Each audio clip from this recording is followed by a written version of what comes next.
Siyabonga uNkulunkulu kakhulu, ngicela ukuthi ngikhuleke bese siqala inkonzo yethu yesibili engu-part 3.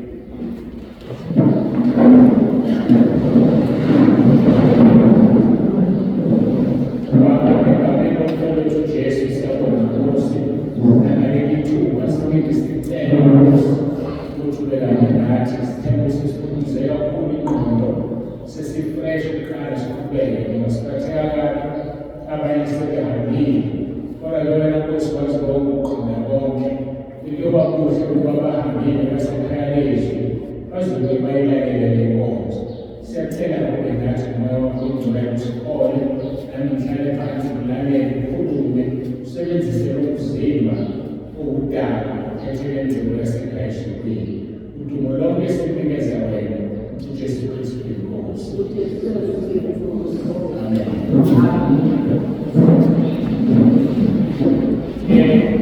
Sizofunda izwi lethu baseKorinte lesibili isahluko sesihlanu ivesi leshumi nesikhombisa.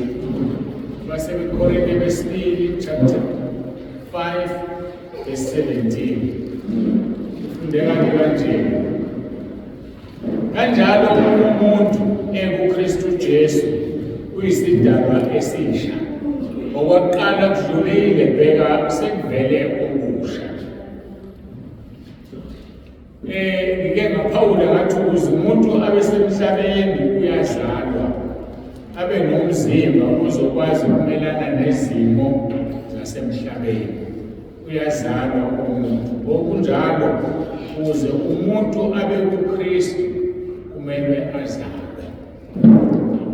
Siyazalwa uma size emhlabeni, kufanele sizalwe futhi uma siya kuJesu.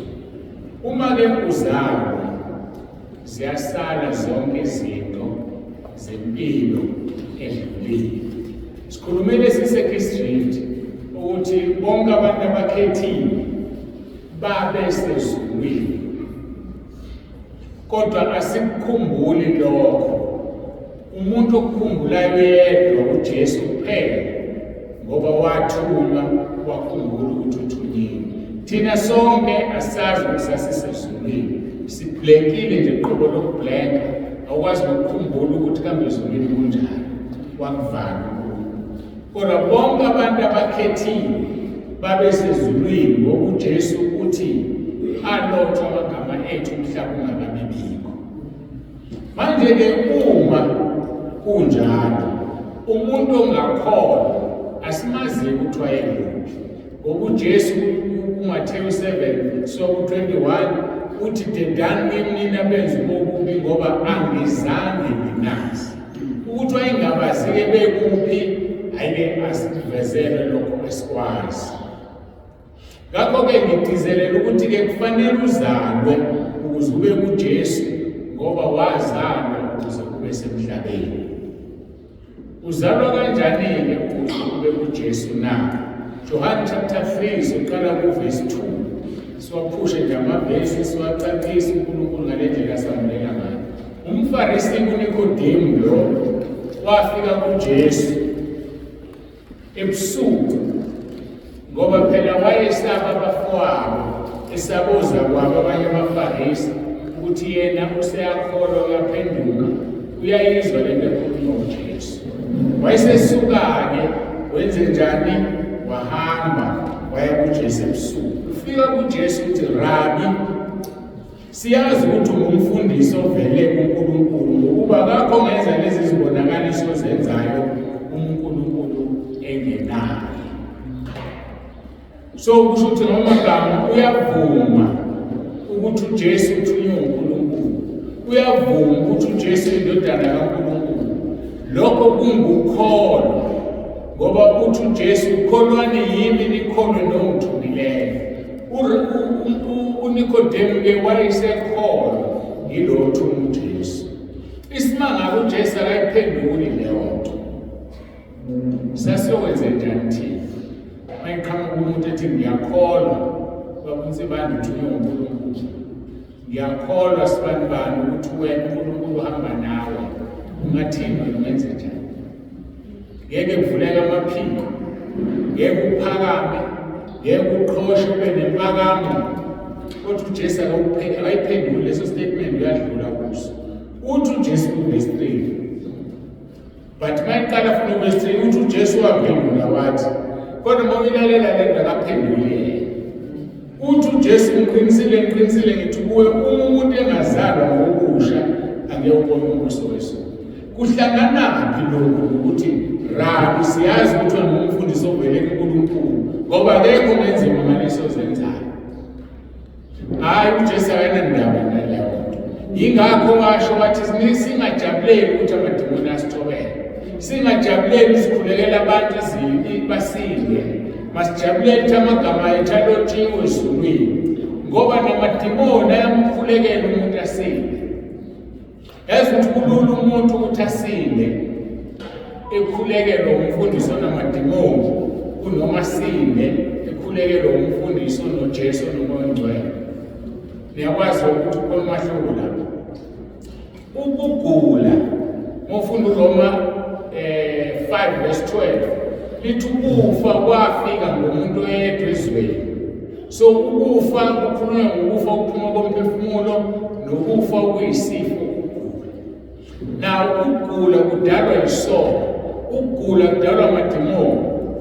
Kulula-ke ukuthi amadimoni ahlezi umuntu engiyenze ngesifo sokuwa. Uma efika umfundisi othwele onamadimoni azoxoxa athi ukuze siluthe leli bandla kuthiwe lo mfundisi uhamba noNkulunkulu asiphume asinde. Nezolonto discussion leyo. So kulula ukusinda komuntu onamadimoni ekhulekela umuntu onamadimoni ngoba umbuso wodwa. Baqonda ukuthi sonke sikhona. Angithi kufana nalento yokuwisa abantu. uJesu esahamba emhlabeni akawisanga muntu, kodwa abafundisi abanezinto uthi akuphephethe uqhubeke phansi. Uvela ukuthi kancane ngesandla uqhubeke phansi, uwiswa ingahle kahle, uwiswa amadimoni akuwe ehlangene nawakhe. Khona nizobona nini ukuthi usibani njani unamandla. Mangabizi babukhoza nombani mayini mphushe ngithi ngeka. Akazi kuneze le ngisho. So thina ke bese sivele sikholwe sithi ubani uNkulunkulu, cha akanayo uNkulunkulu. Unabanye uNkulunkulu engathi uJesu awisana umuntu. So ke umuntu onamadimoni ogulayo kulula ukuphiliswa umunye onamadimoni ngoba kuyavunyelwana ukuze abantu benze njani balutheke.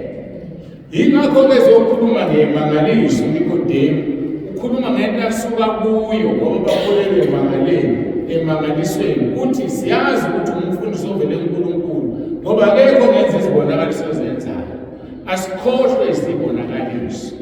Uma ukhumbula ngisho uPawulu wayenesifo, athi mayekhuleka ecela uNkulunkulu wathi uJesu nginamandla ebuthakathakeni bami.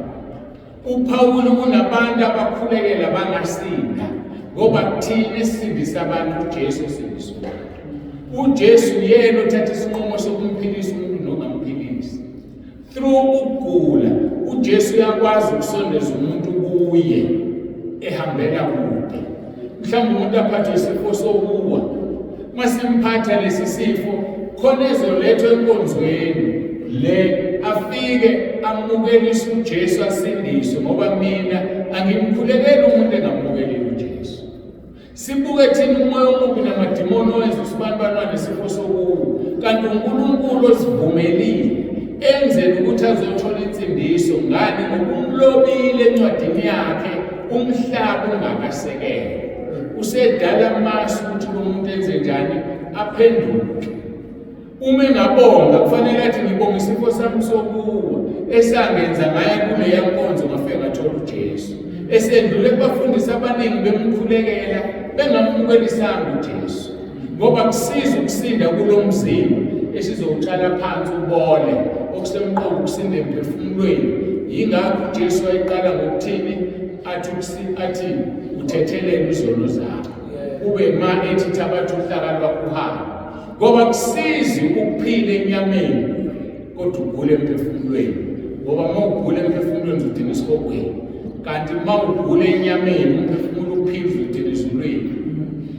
Uma ungakwazi ukuhamba kulo mhlaba ezulwini uzobe uzihambela, noma isiphi isifo naso kulo mhlaba sizongena emhlabathini. Ngakho-ke kufanele sibe nokwazi ukuthi-ke uJesu akanandaba ney'mbonakaliso. Uthi-ke kuNikodemu, uqinisile ukuthi umuntu engazalwa ngobusha angeke ubone umbuso kaNkulunkulu. uNikodemu uyabuza ukuthi hawu, umuntu angazalwa kanjani esemdala na? Angangena ngokwesibili eswini sikanina azalwe na? Ngoba njengoba sila emhlabeni sizalwe ngobusha, sizalelwa umhlaba. Sekufanele sidlulele manje emhlabeni sibe sisekuwo, sizalwe ngobusha kwelikamoya. Uthi kuJesu mayephendula lokho, ngiqinisile and kufanele sazi ukuthi uma uJesu ke waphinde umqinisile kabili noma kathathu, kodlula izulu nomhlaba into ayikhulumile ngeke ishintshe. Uthi-ke uvesi 3 esiqale ngayo, uma umuntu engazalwa ngobusha angeke ubone umbuso wezulu.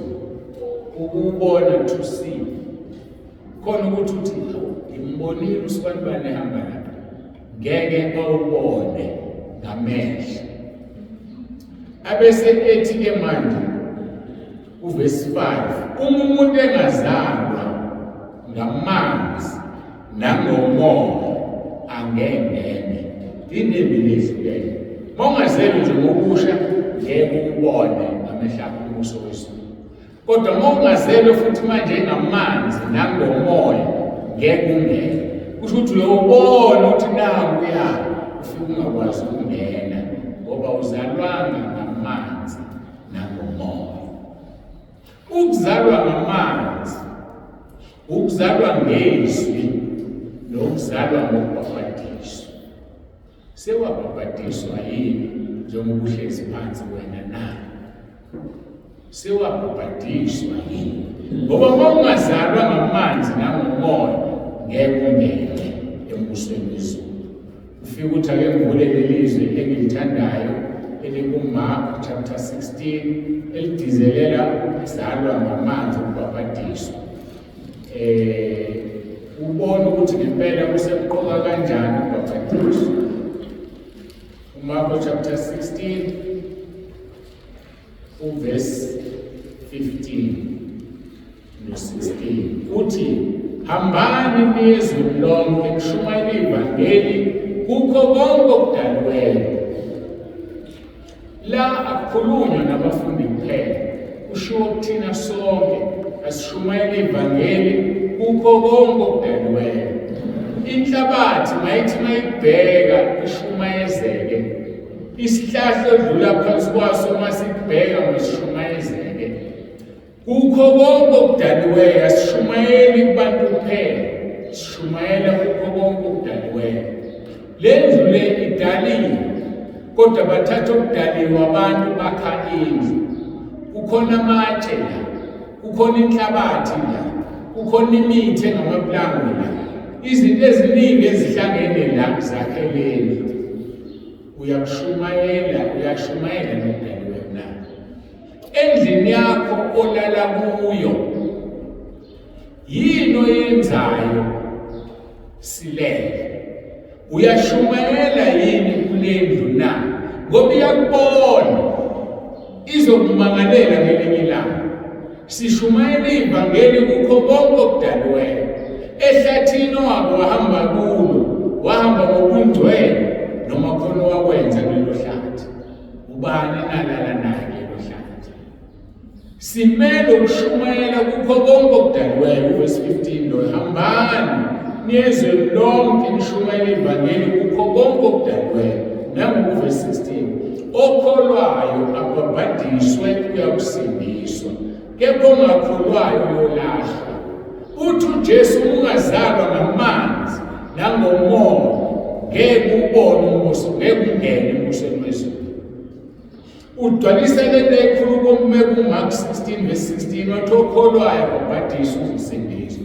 Kusho ukuthi insindiso ayipheleli ungabhabhadisiwe. Abesethi omunye hayi mina ngabhabhadiswa. Uthi umbuso umbuzo wami wabhabhathisa uzivumile izono, ngoba kuqala ngokuvunywa kwezono bese uyabhabhathisa. Wazivuma yini izono? Kusukela eminyakeni ewu-4 untshontsha ushukela, uthule ungafuni, uzinikina, uqamba amanga, uphike into oyenzile, ushaywe abanye esikhundleni sakho ngoba mhlawumbe uyingane ekhaya. Kuthiwa hayi usibanibani siyazi akayenzile lento. Ungabuzwa nakubuzwa kushaywe udadewenu noma abafowenu abadala, usale usuthula uhlaba inhlamba. Siwazivuma lezo zono na? Ukhulu dlala umacashelayo, siwazivuma lezo zono na? Ziningi izono kusukela kufoyeza, ngoba isikhathi esiningi wonke umuntu uzikhumbule kufoyeza. Udinga ukuzalwa ngokusha. Uma ukuthi ubhabhathisiwe wazivuma izono zakho na? Esokubulala iy'ngane wasivuma yini na?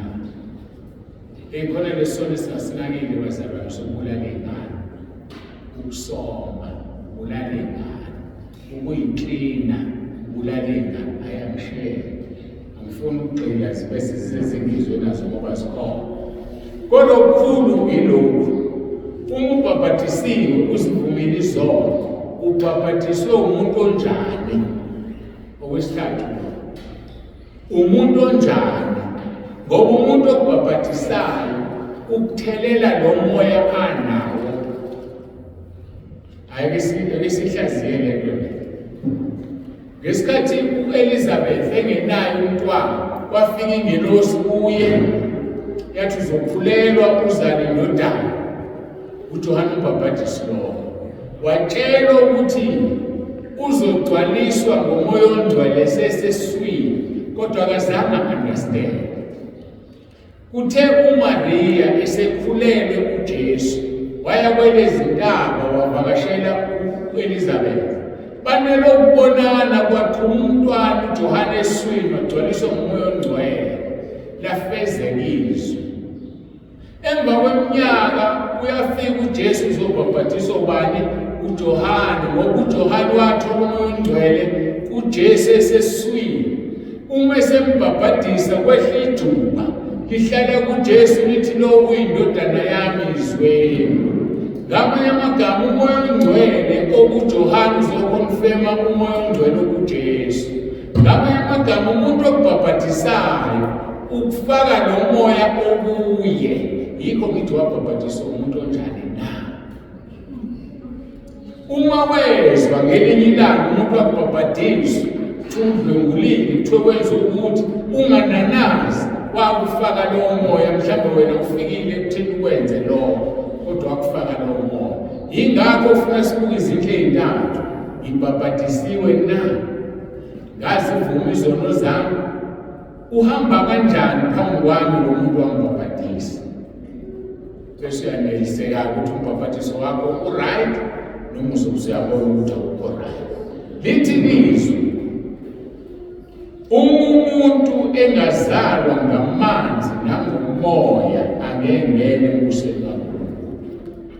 Athi kuJohane chapter 3 mayibhabhathisa abantu, ebona abaFarisi bengenela bezofuna ukubhabhathiswa, uthi inzalo yezinyoka niboniswe ngubani ukubalekela intukuthelo kaNkulunkulu ezayo na? Kambe nina nithi ngiyinzalo ka-Abraham, uNkulunkulu angamvusela Abraham abantwana kula manje. Usethi-ke izembe libekiwe empandeni emithi, ngawulo omkhulu ngawulo omncane, uyadlula la. Uthi mina nginibhabhathisa ngamanzi kube uphenduka, uyeza ozemva kwami uzonibhabhathisa ngomoya ongcwele nangomlilo. Uma ubhabhathisiwe emanzini kufanele ugcwaliswe ngomlilo nangomoya ongcwele. Umlilo ushaya izolo, umlilo ushaya amadimoni. Hebrew 1:7 wenza inkonzo zakhe zibe ngamalanga bomlilo. Ngeke kube umlilo ungadlulile emanzini. Dlula emanzini ukuze ube umlilo, ngoba ozemva kaJohane uzobhabhathisa ngomoya ongcwele nangomlilo. Ngiyethemba iyacathiswa kahle ukuthi umuzi wami ngibhabhathisiwe yini wena. wazivuma izono zakho, wabhabhatiswa ubani. Ngendlela abantu abaningi ngayo, ngiyazi namanje sebezoqhamuka babe baningi abafuna ukubhabhatiswa ngoba ku-YouTube ikhona, WhatsApp bazongizwa. Ngifuna ukusho ngila njengamanje abantu ababhabhatiswayo sebebaningi kunabantu bavunywa izono ngoba sesikunyaka ka-2030. 2030 igruphu yokuqala nayo sizogcwala singene egrupini yesibili kunyaka ka-2030. Abantu sebebonile ukuthi uJesu uqinisile kuvesi 5, umuntu engazalwa ngamanzi nangomoya ngeke angene embusweni kaNkulunkulu. Zalwa ukuze ube kuKristu. Khumbula impilo yethu ithi umuntu uba kanjani kuJesu na? Uba kuye ngokuzalwa, azalwe ngamanzi, azalwe ngomoya. AbaFarisi-ke masi-analyze leli verse 2 la afika khona uNikodemu. AbaFarisi bahlukana phakathi. Abanye bakholwa uJesu, abanye bakholwanga. Abanye bamzonda, abanye bamthanda, njengoba uNikodemu wamthanda. uJohn chapter 9 verse 16 to 33 uthi ngakho abanye kubaFarisi bathi lona aveli uNkulunkulu, lokhu engaqinisa abantu. Abanye bathi umuntu oyisoni angazenza kanjani izibonakalisa ezinje na? Kwaba khona ukwahlukana phakathi kwabo. Verse 33, uma lo ebengaveli kuNkulunkulu bengenakwenza lokhu. Ingxoxo phakathi kwabaFarisi eyadala ukuthi uqobo lwakhe uJohane uNikodemu aziyele kuJesu ebusuku abantu bengamboni. Verse 3-ke sesikuhlanganizile, umuntu engazalwa ngobusha angeyobona umbuso wezulu. Njengamanje nje idila ngokuzalwa. Mawubheka incwadi kaTito chapter 3 verse 4 kuya ku-7, kepha lapho sekubonakalisiwe ububele bukaNkulunkulu, umsindisi wethu nothando lwakhe kubantu. Kuleli vesi khona engiyiphawulile ebengakaze ngiyinake ukuthi igama elithi umsindisi bayalabelana uJesu nobaba wakhe. uJesu ngumsindisi, la sizozwa ukuthi uNkulunkulu ungumsindisi. So igama labo vele munye umuntu oyedwa kwezinto zintathu. Uthi kuvesi 4 kaTito 3, kepha lapho sekubonakalisiwe ububele bukaNkulunkulu umsindisi wethu. Yezwa, uNkulunkulu ungumsindisi naye ngoba phela wenzani? Wathumela uJesu ukuba azosifela, ukuze uJesu asisindise, ingoba sasindiswa nguyise kuqala. So noJesu-ke uNkulunkulu ungumsindisi, ngaphandle kwakhe uJesu ngeke abe umsindisi. Uthi kuvesi 5, ngiqale kuvesi 4 ayahlanganisa kasho kahle. Kepha lapho sekubonakalisiwe ububele bukaNkulunkulu umsindisi wethu nothando lwakhe kubantu, wasisindisa kungenamsebenzi yokulunga esayenzayo thina, kepha ngokwesihawu sakhe, ngesigezo sokuphinda ukuzalwa nokwenziwa sibe basha ngoMoya oNgcwele. Isigezo sokuphinda ukuzalwa nanko lawo manzi. Athi uJesu umuntu engazalwa ngamanzi nangomoya angeke ngene embusweni wezulu. So-ke uNkulunkulu wasisindise kungenamsebenzi wokulunga.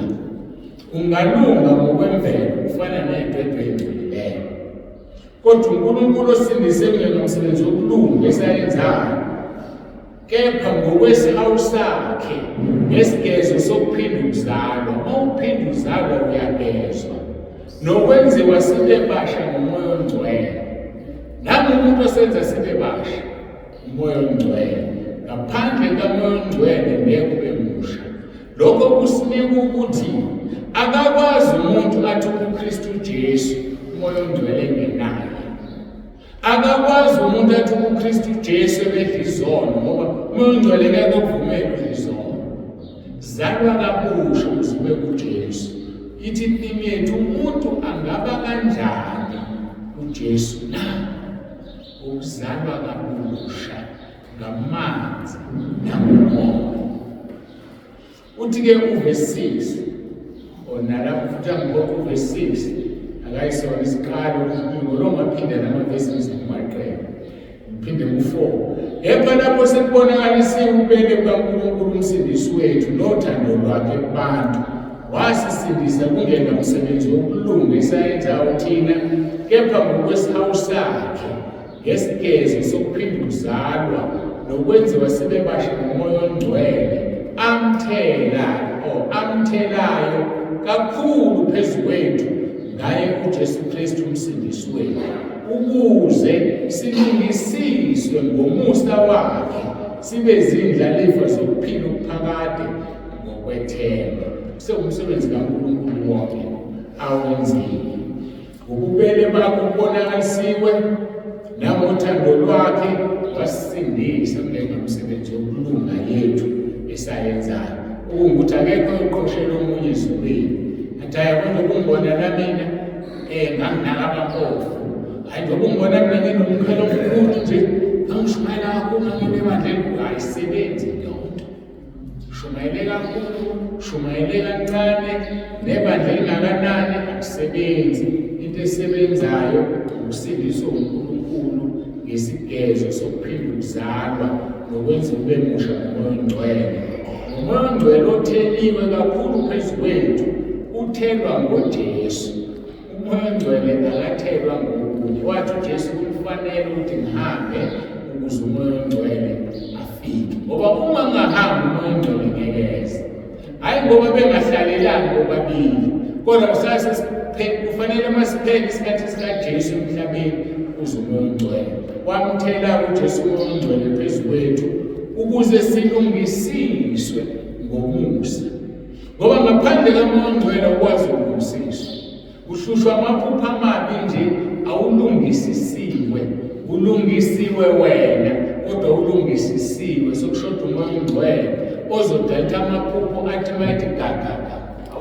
Lavuthwa ilanga lomlilo ajika shona. Athi uSathane uyafika lo muntu useshintshile usenje abalele. So umoya ongcwele uyasilungisisa ngokusenza siphelele njengoba uNkulunkulu baphelele. Umoya ongcwele uyena oyokwenza sivuke uma sifile sekuhlutha ibanga. Umoya ongcwele uyena oyokwenza uguqulo uma lohlutha ungakafi. Ngaphandle kamoya ongcwele ngeke uguqulwe. Ngakho-ke ukuze silungisiswe ngomusa wakhe sibe zindlalifa zokuphila okuphakade ngokwethemba. Ngiyasithanda lesi statement. Sizindlalifa zokuphila okuphakade ngokwethemba. Yazi uSathane mayifika kuyothi neshaqala ushayithemba. Uthi na uzongena ezulwini wenza ukuthi nokuthi. Uthi na uzongena ezulwini enganweni izolo kwenzeka ukuthi. Singena ngokwethemba wena vuma isono sakho umethemba uNkulunkulu qala kusini umuntu othemba kubantu kodwa ubusisiwe othemba kuJehova nowenza uJehova benithemba naye. So-ke singena ezulwini sibe zindlalifa zokuphila okuphakade ngokwethemba. So kungamvumeli uSathane sisithemba. Ungamvumeli mtshela hayi Sathane phela sengisivumile isono sakho khululeka. Hayi khululeka wena uzoshawa wethu sibogweni ngeke usho na. Sisakhuluma-ke ngokuzalwa kabusha. 1 Peter chapter 1 verse 23 uthi senizelwe kabusha kungengambiwe phelayo kodwa ngengaphelile ngezwi eliphilileyo nelimiyo likaNkulunkulu. So-ke ukuzalwa kabusha uzalwa ngamanzi uzalwe ngezwi eliphilileyo nelimiyo likaNkulunkulu. Njengoba kade esho abanye befakazelela ngazo ekuseni noma manje ethi umuntu wezwe izwi washunyayezwa ukuzalwa ngezwi uzithola izwi ushunyayezwe. Sizalwa kusuku nosuku ngezwi. Njengoba ngimi la malikhona izwi elithinthayo uyazalwa. Thuliseni-ke ingane uma ingathuli ngokuthoba nje ithulisele phandle ingane yakho. Ithulisele phandle kukhulu nje kuyithoba. Ngakho-ke sizalwa ngezwi. Uma lishunyelwa izwi lihlaba, uyazalwa. But umbuzo-ke ukuthi uyavuma yini ukuzaleka? Ngoba khona usushunya izwi kodwa ungazaleki. Uzanywe ke ngizwe kuthiwa-ke leli gama elikhishwa esibhedlela ukususela, ngifuna leli gama. Bayasuselwa abantu besifazane ingane kanjani ingasaphumi. So-ke kufike sizame ukuthi uzalwe ngezwi. Mawukhulu lapho siyakususela ngoRoma 10:9. Mawuhlula uRoma 10:9 uzofa ngoba ingane yakho izozalwa ifile. So-ke siyakususela ngoRoma 10:9. Kodwa sekuzelwe kabusha kungemnyamulewe ephelayo, kodwa ngengapheliyo ngezwi eliphilileyo lelimiyo likaNkulunkulu. Ngokuba yonke inyama injengotshani, nobukhosi bayo bunjengembali yotshani. Yonke inyama injengotshani. Athi yabona manje ebusika kunjani utshani bushile, akunambali. Kuthi uma kuqala ihlobo-ke buqale buqhakaza. Kuthi ubukhosi benyama yonke bunjengembali yotshani, buyabuna nembali yavuthuluka ephezulu yenkosi lini kuze kube phakade. Lithini leli zwi? Ngoba lithulile. Yonke inyama injengotshani, bese kuthiwa nobukhosi bayo bunjengembali. Yini ubukhosi? Yilento osuyenzile ozijabulisa ngayo, ubukhosi bakho. Mhlawumbe usunomuzi omuhle, unekhaya elihle, unemoto othi uma ungena ukhulekelwa abantu bakuncome, ubukhosi bakho. So inyama yakho njengotshani, nobukhosi bakho bunjengembali yotshani. Ngoba utshani buyabuna, imbali yavuthuluka ubukhosi. Yonke ukucwebetheka kobukhona uzofa nje ushile. Kepha izwi lenkosi limile kuze kube phakade. Vuma ukuzalwa ngezwi ukuze ume kuze kube phakade.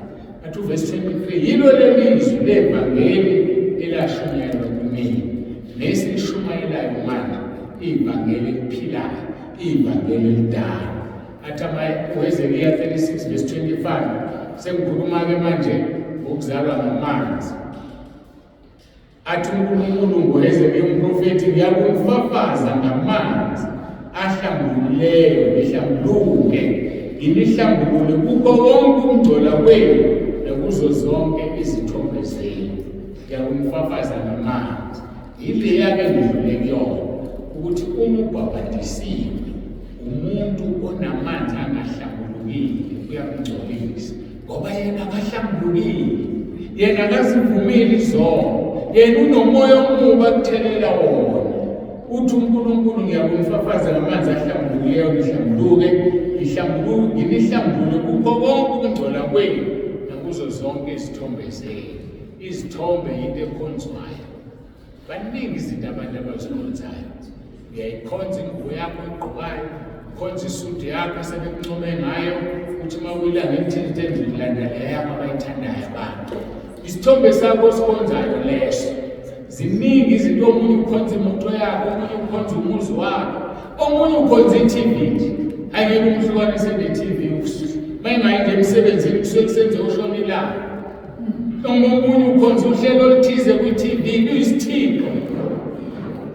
Asihlukaneni nethixo. Sifikile emhlabeni, sithunyiwe, sinothixo wethu sezulwini. Asikhohlwe izithixo zasemhlabeni. Siyadlula la, singabafokazi. Ngakho bekufanele sihambe ngokumesaba uNkulunkulu ebufokazini bethu. Sihambe ngokumesaba uNkulunkulu sisengabafokazi kulo mhlaba. Umuntu uba kanjani uKristu na ukuzalwa ngobusha? AbaseRoma 6:1-4 eyikhuluma le ndaba yokufa ngokubhabhadiswa. Uthi uverse 1, ngakho siyakuthini na? Sihlale esonweni ukuze kuvame umusa na? Khona abantu ababhuda ezonweni, athi ngizohamba ngiyozivuma. Ayenze nje into athi ngizoyivuma ngoba izono ziyavuma. Kanti asikwazi ukuhlala esonweni ukuze kuvame umusa.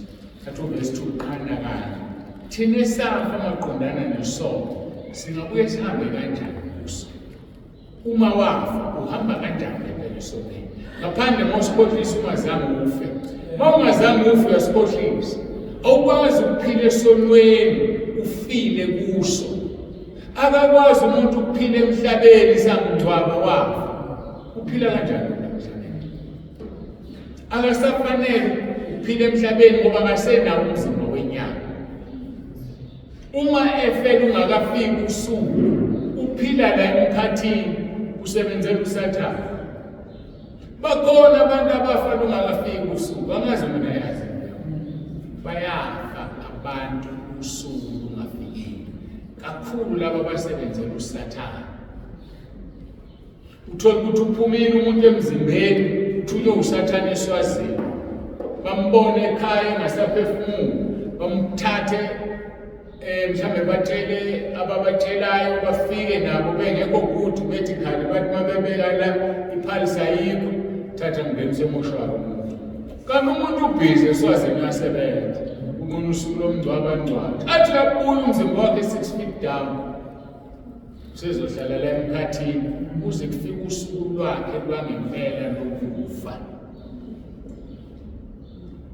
kodwa iqiniso lithini ngeke aphinde aphile emhlabeni ngoba akasena umzimba wokuphila emhlabeni kwenzeka kanjani umzalwane ufile maqondana nesono abonakala ephila kusisono ngilapho la ngikhona ngikho kule ndaba engiqeda ukuyixoxa kwenzeka kanjani kusho ukuthi usuke esikhohlisile ngazange afe maqondana nesono kwenzeka kanjani umzalwane umfundisi unebandla yashumayela uzothi udlwemula kanjani mfundisi ube ngazange sindiswe nebandla lakhe futhi liyabanda lihlulwa yini ukuthandaza aphuma amadimoni kumfundisi noma ashiya ibandla hambe ngoba yena ukhonza uSathane ngoba abazalwane abamkhonza uSathane kusho ukuthi bayafana bonke umahluko ukuthi bonane abaningi bezanga muntu bazalwana besemkhonzeni uNkulunkulu omuba akhishwe phakathi kwethu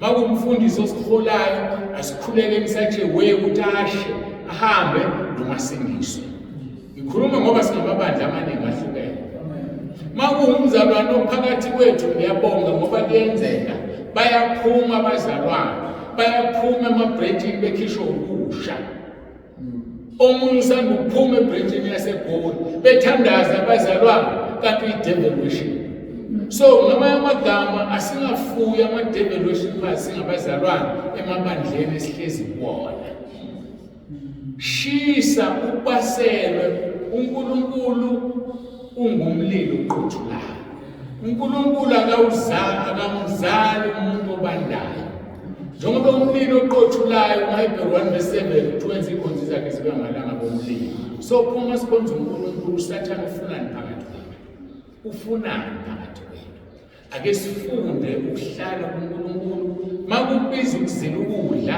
zila ukudla uma ekhaya lakho kungalungile khona izinto ezingahambi kahle awuzithola ingane zakho zenzani zila ukudla basumlilo asha amadimoni aphuma ahambe noma ingane yakhe ayivalelise ithi ngiyabona mnyamama ungithandile izingane ngiyahamba la ekhaya vele wazi enhliziyweni yakho ukuthi kusha amadimoni akhe ayamkhipha ekhaya manje hayi uvumela izinto ezingalungile ekhaya udla ukudla kokwebiwa udla ukudla kwama-boyfriend intombazane yakhe iqomile ifika no-checkers uyajabula wena kwenzeka kanjani so ake sihlale kuNkulunkulu uNkulunkulu sifuna singcwele ngoba yena unjani ungcwele ithi-ke leli qhana kanye thina esafa maqondana nesono singabuye sihambe kanjani kusonapho esi-3 kumba nazini ukuthi sonke sabhabhadiselwa kuKristu Jesu sabhabhadiselwa kukufa kwakhe na so uma ubhabhadisiwe awulindelekile ukutholakala udla isono uma ubhabhadisiwe awulindelekile ukuba namaphupha amabi awulindelekile ukuba nolimo olubi olulimaza abanye abazalwane la khona wena kuyaxatshana kodwa uzibiza abantwana kaNkulunkulu Anazi yini ukuthi sonke sabhabhatiselwa kuKristu Jesu, sabhabhatiselwa kukufa kwakhe na? Ngakho sembelwa naye ngokubhabhadiswa kukho ukufa, ukuba njengalokhu uKristu wavuswa kwabafileyo ngenkazimulo kayise, kanjalo nathi sihambe ekuphileni okusha. Mawuthwilwa emanzini uyafa, mawusuvuka uvuka noKristu ekuphileni okunjani? Okusha. Ngoba wena usuzelwe ngokusha. Umuntu bakanjalo-ke kuKristu Jesu. Ngeke umuntu athi kuKristu Jesu efaka ama-extensions. Ngeke umuntu athi kuKristu Jesu kulenga lamacici amakhulu abathi insizwa ngikhwele. Ngeke umuntu abe kuKristu Jesu ekhribe ebusweni bakhe ezishintsha, edalwe uNkulunkulu ukuthi yena kabe mnyama, usishintshile ubomvu manje. Sikhumba sesiwiki uyasibona, useshintsha umbala, liyamshisa ilanga, uyagqwala. uNkulunkulu ayinezi isikhumba esijenwini. Yazi isikhumba sethu sijenwini sidlulisa abelungu. Umlungu, abelungu bayathanda ubamnyama, bahamba ohlala olwandle bengagqokile beshiswe ilanga, bese beba umbala ongawazi nje. Kanti uNkulunkulu akabadalelanga lokho. Sonke asihambe ngendlela esibizwe esiyona noma esidalwe esiyona. Ngakho-ke sembelwa kanye noKristu ngokubhabhadiswa kukufa kwakhe, yena wavuswa. Ngakho nathi masiphuma emibhabhadisweni siyavuswa sihambe ekuphileni okusha. Ngokuba uma sihlanganisiwe kanye naye ngokufa okufananayo, siyakwanjalo nangokuvuka. So-ke umuntu ofile kanye noKristu wahlanganyela ekufeni kwakhe, ungangabazi ukuvuswa kanye naye. Sazi lokhu ukuthi umuntu wethu omdala wabethelwa kanye naye esiphambanweni, ukuze umzimba wesono wenziwize singabe sisakhonza isono. Umuntu omdala wabethelwa. Mangingayishintsha ngamabomu nje ngithi, njengoba sila emhlabeni, umoya wethu sasiphila ngawo sisezulwini awukho wabethelwa, sifikela siblank sibasha. Namanje-ke yiba blank maqondana nezwe, yifa maqondana nezwe, nezwe life kuwe ukuze ube kuKristu. Ngeke ube kuKristu izwe lingafiki. Ngeke ube kuKristu uthi mawugibela itekisi ishaya igqomo unyaka zokubhoza, futhi nawe unakile ukuthi usunyaka khona kusengidansi. Vela wazi ufe maqondana nengoma zezwe. Uthi verse 7, ngokuba ofileyo ukhululiwe esonweni, yifa maqondana nesono ukuze ukhululeke. Uthi uJesu John 8, lo indodana yomuntu emkhululayo bangokhululekile impela. Khululeka, yifa ukuze ukhululwe esonweni. Verse 8, kepha uma safa kanye noKristu siyakholwa ukuthi siyakuphila futhi kanye naye. Yifa naye khona uzophila naye. Ngeke uphile naye ungafanga naye. Yifa naye, yifa kanye naye, okungukuthi ngegama likaJesu kule kuRoma 10 verse 9, uyafa maqondana nezwe, uzophila kanye naye. Verse 9, sazi ukuthi uKristu esevusiwe kwabafileyo akasafi, ukufa kusabusi phezu kwakhe. Ukufa, udosi lokufa isono. Basekorinte bokuqala chapter 15 verse 56, udosi lokufa isono. Uthi-ke sazi ukuthi uKristu esevusiwe kwabafileyo akasafi, ukufa kusabusi phezu kwakhe. Nawe musufile maqondana nesono, awusafi, isono asisabusi phezu kwakho ngobudosi lokufa isono. Verse 10, ngokuba ukufa afa ngakho wakufa kanye nje ngenxa yesono, kepha ukuphila kuphilayo ukuphilela uNkulunkulu. Angazi maseyizwa lento, wafa kanye ngenxa yesono. Asife kanye phela nathi bazalwane. Musufa namhlanje sasukile isono, kusasa mphambi kusasa usuyasivuma, usuyafa futhi uyaphinde ubuyela kusono. uJesu wafa kanye ngenxa yesono, ukuphila ukuphilela uNkulunkulu, uphilela abantu wena. Ubani omphilelayo? uNkulunkulu. Verse 11, kanjalo nani anizisho ukuthi ningabafileyo maqondana nesono, kodwa niphilela uNkulunkulu kuKristu Jesu. Zisho ukuthi ufile maqondana nesono. Asilindile ukuzwa ivoice yakho kusho, sifuna ukubona iy'thelo, yifa, yisho ngenkambo yakho, yisho ngokuphila kwakho ukuthi ufile maqondana nesono, ukuthi wena uphilela uNkulunkulu kuKristu Jesu, hayi umphile. Phela baningi abantu abamphilela uNkulunkulu, azi ungakwazi, baningi abantu abamphilela uNkulunkulu abathi uJesu uwumprofethi, abathi uJesu uyiwele lomholi wabo. Bake basho njalo bazokhumbula abanye ngisemngcwabeni batshele insibane ukuthi uJesu waseNazaretha, njengoba nathi singamaNazaretha nje, uyiwele nomholi wethu engasezumusho ngegama, uyazi ukuthi ngisho bani. So ngamanye amagama baningi abantu abaphilela uNkulunkulu kodwa bamphileli kuKristu Jesu. Yiba kuJesu uzube isidalwa esisha bese uphilela uNkulunkulu, ngoba uma umphilela yedwa ungekho kuJesu ngeke ukubona izulu. UJohane 14:6 uthi uJesu ngiyindlela neqiniso nokuphila, akekho ozakubaba ngaphandle kwakhe. So asikwazi ukuba komunye umuntu, masibe kuJesu. Ngakwenze njalo siphilela uNkulunkulu. Athi verse 12, makungabusi isona emzimbeni wenu ofayo, nize nilalele izinganuko zawo. Makungabusi isona emzimbeni wenu ofayo, nize nilalele inganuko. Futhi ninganikeli izitho zenu esonweni zibe izikhali zokungalungi, kodwa zinikeleni nina kuNkulunkulu njengabaphilayo novukile kwabafileyo, nezitho zenu uNkulunkulu zibe izikhali zokulunga. Kusho ukuthini ukuthi njengabaphilayo bevukile kwabafileyo? Njengoba sila sisenkonzweni, khona abafileyo esijwasila bathole kwaThaveni, benza imicimbi, bahlabela abangasekho, phela bekuyiholide izolo. So yilong weekend babuyile emsebenzini, kwenziwa imisebenzi, bafile la. Thina sibehave njengabantu abavukile kwabafileyo, ngoba noJesu wavuka kwabafileyo. Sila singabe sezizinto ezithize mhlawumbe ezingcono ngokobuntu, kodwa kuyizulwini kungcono kakhulu lokho esikwenzayo, ngoba sinjengabaphilayo bevukile kwabafileyo. Nezitho zethuka sizinikele uNkulunkulu zibe izikhali zokulunga. Verse 14, ngokuba isono asikubusa phezu kwenu ukuba niphansi komthetho kepha niphansi komusa, kunjalo ukuba kuKristu Jesu. Iyona ndlela yokuhlala kuKristu Jesu, zalwa ngobusha, yifa empilweni endala, yifa maqondana nezwe, nezwe alife kuwe. Abasuhleba abantu phambi kwakho kufanele bathe asiye ukukhuluma lento, sekufika usibanibani akayifuni lento, ngoba linjani izwe lifile kuwe, liyakwazi ukuthi wena ukhonza uNkulunkulu ophilayo. Ake siphile leyo mpilo.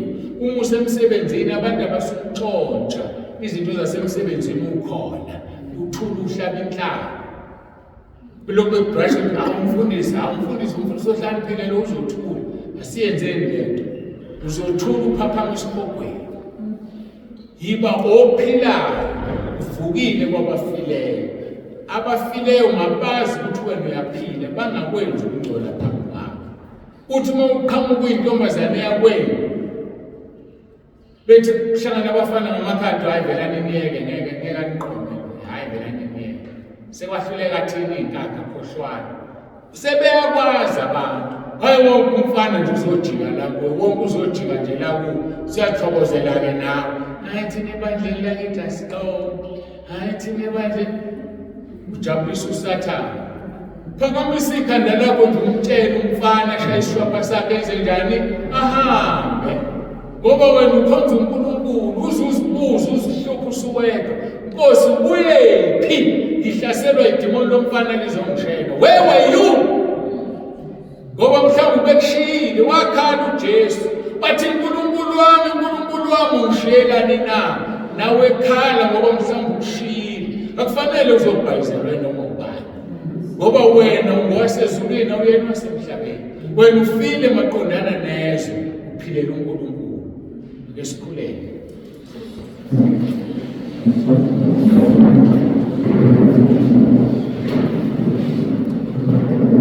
Baba, egameni lomfowethu uJesu ophilayo, siyabonga Nkosi, Nkosi, siyabonga ngale nkonzo, siyabonga ngale mvuselelo, siyabonga imiphefumulo yethu. Ngiyakholwa iyavuseleleka ukuzwa Nkosi indaba ezivela kuwena. Siyabonga kakhulu, nami ngihlalile ngalalela Nkosi ukhuluma. Siyacela Nkosi usize lona loyo phakathi kwethu, ukuba Nkosi azi ukuthi uthunyiwe esuka ezulwini, uthunyelwe uzokwenza umsebenzi wakho. Ushilo-ke Nkosi Jesu usambe emhlabeni, wathi mangisebenze kusesemini ngoba kuyeza ukuhlwa lapho kungeke kusebenza muntu. Kwangathi nathi ungasivula lawo amehlo ukuthi siphenduke, sizalwe ngokusha, sizalwe ngamanzi nangomoya kusesemini, ngoba maseshonile ilanga linakwenzeka. Siyabonga-ke Nkosi, sinikeza udumo. Dumo lonke lukufanele lumo lwakho uJesu Kristu inkosi. Amen. Yebo Nkosi, yebo Nkosi, isabuwe, isabuwe, idalule,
Roma 10 umnyango wezulu.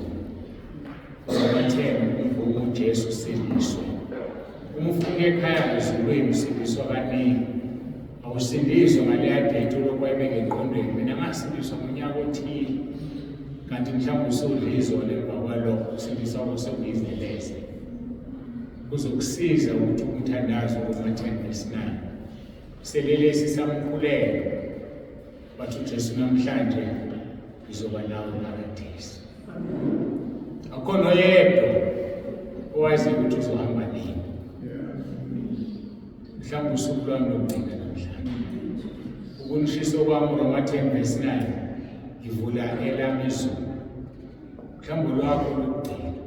Kodwa iqiniso lithi njengoba selayendlini khona phambili kulayini. Asazi ukuthi ubani. Belokusizayo ungasho ukuthi wasindiswa.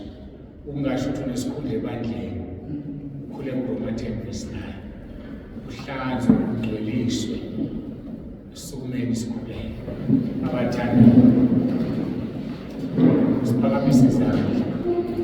Baba, egameni likaJesu abagulayo manje ngiyabakhulekela.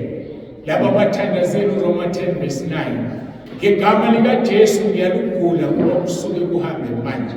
Ngithuma izwi lakho ngokweHubo 107:20 othi uthumela izwi lakho libakhulule ekufeni, babakhulule ukufa, ukugula, bakhulule nasekufeni kwesono. Ushilo Nkosi kuMathewu 19:26 wathi okungenzeki thina abantu kuwena kuyenzeka. Ngegama elinamandla likaJesu Kristu inkosi yethu ephilayo ngiyakhuleka Nkosi baphilise. Isaiah 53:5 ngemvimbo yakho siphilisile. Baphilise Nkosi, ngithuma izwi lakho ey'ndaweni abagula kuzo. Lona elimkhali ngaphezu kwenkembe esinganhlangothi zombili liyathubeleza lithinta indawo egulayo. Ngezwi lakho uyadala, ngezwi lakho uyasusa okudalile, ngezwi lakho Nkosi ngisusa ukufa emzimbeni yabo, ngezwi lakho ngidala ukuphila ngoba wena ungukuvuka nokuphila. okholwa uwe noma efike uphile, naloyo phila akholwe nguwe noma efa akasoze afe naphakade. Siyabonga Nkosi ukuthi ngolonke lukufanele lungo lwakho, siyabonga usubaphilisile uJesu Kristu inkosi. Amen. Umukholwa usuphilile. Siyabonga. Nisela umuntu ohle.